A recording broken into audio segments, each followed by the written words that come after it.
Hello guys! Guys, ang ulam namin ngayon ay bangos. Binunlis ko guys ang bangos. Ayan siya guys, tinik. Ang ganda ng pagkaprito ko. Ayan, nagisa ako sibuyas, bawang, kamatis, at linagay ko dyan. Yummy yummy yan guys. Kasi wala na siyang tinik. Ayan na siya guys. Masarap ang aking prito. Yan, sibuyas, kamatis. Yan, bawang, may kunting paminta. At ito ang kanyang partner.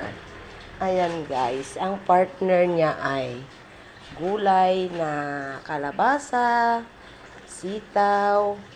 Tapos, lagyan ko yan siya guys ng my favorite. Charan, malunggay.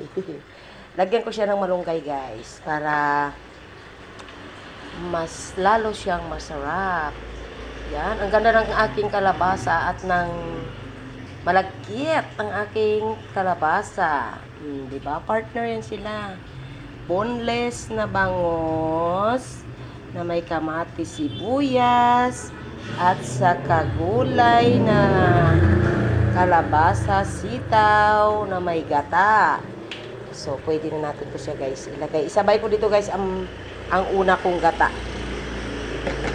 Ilagay ko dito ang aking ang unang gata. Para sabay sila maluto. Ganon guys. Dapat pala ayan. Yummy yummy ang ating gulay. Yummy yummy. Ayan na siya guys. Hayaan muna natin siya para pag kumulo. Yan na guys. May mga na yan. May mga pampasarap na yan. Yan. Ayan na siya guys. O, diba? Yummy yummy ang ating gulay ngayon. Itong inuulam namin sa probinsya guys, kalabasa, sitaw, tapos malunggay, gata. Kung kaya partner ay tuyo. Ganon. Wala akong nabiling tuyo. Ito na lang. Yay, bangos. Isang piraso guys, 1 kilo. Ayan, ang laki niya. Binunlis ko yan, maaga pa.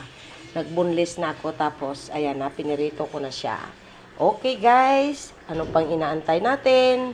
Let's go! Sa 1 na lang or 2 ang umpisa ng diet.